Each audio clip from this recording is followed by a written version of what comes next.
আমাদের একটাই দাবি এবং মহামান্য আদালতের কাছে আমাদের প্রার্থনা থাকবে, হাত জোর করে আমরা প্রার্থনা করছি, এই চুরি যারা সংগঠিত করেছেন তাদের বাইরে থাকার অধিকার নেই, তাদের জেলের ভেতরে ঢোকানো উচিত এবং মাননীয় মুখ্যমন্ত্রী সহ সাঙ্গ পাঙ্গ নিয়ে জেলের ভেতরে যাওয়া উচিত এবং আশা করি সুপ্রিম কোর্ট সেই দিকে এই বিচারটাকে নিয়ে যাবে। এরপরে যদি আপনাদের কোনো প্রশ্ন থাকে। মুখ্যমন্ত্রী বলছে 2022 থেকে একটা নোংরা খেলা খেলছে, যারা চাকরি খেতে চায় তাদের আমি ধিক্কার জানাই, এর জন্য যাদের এসএসসি থেকে চাকরি গিয়েছে তার জন্য বিজেপি দায়ী। দেখুন, প্রথম কথা হচ্ছে বিজেপি কোনো মামলাই নেই, হঠাৎ করে বিজেপি কোথা থেকে এলো? তার মানে মাননীয় মুখ্যমন্ত্রী কিছু লুকোনোর চেষ্টা করছেন। বিজেপি তো কোনো মামলাই করেনি। বিজেপি নাম জড়িয়ে এনে মাননীয় মুখ্যমন্ত্রী নিজের চুরিটাকে ঢাকার চেষ্টা করছেন। আপনি করবেন চুরি, আপনার নেতারা ভাগ করে নেবেন, কেউ 25 কোটি কেউ 20 কোটি, দায় আমাদের হবে। কে টাকা নিয়েছে? কালীঘাটের কাকু কাদের নাম নিয়েছে? কালীঘাটের কাকু তো সুকান্ত মজুমদার, দিলীপ ঘোষ, শুভেন্দু অধিকারীর নাম নেননি।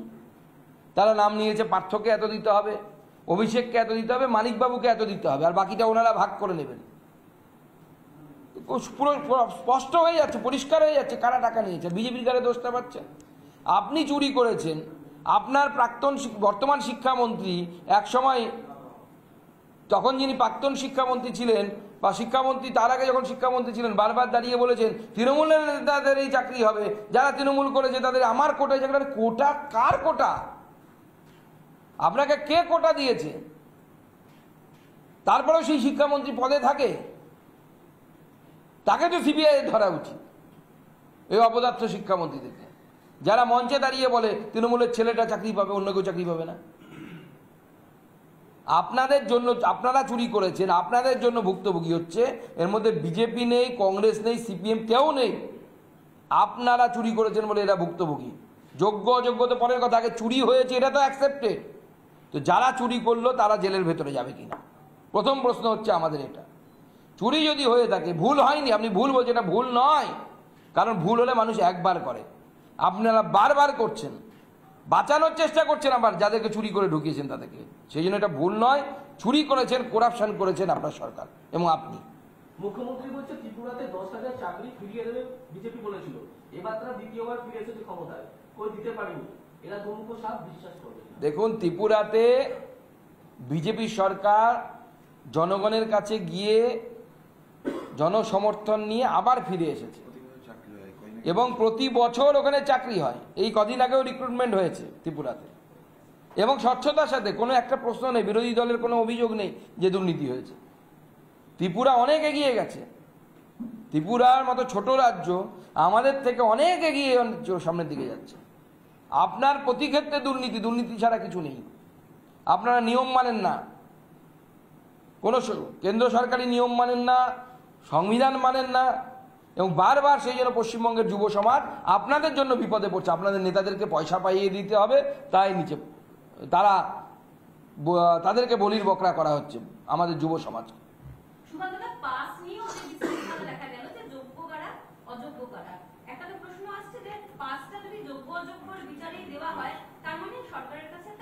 লিস্ট আছে এবং সেই পাস নিয়ে যে বিশৃঙ্খলা দেখা গেল, মারপিট, পুলিশ পেটালো, যারা ছিলেন পথে নামলেন, ওটা যে সিনারিও আপনি নিশ্চয়ই দেখেছেন, সেটা নিয়ে কি বলবেন?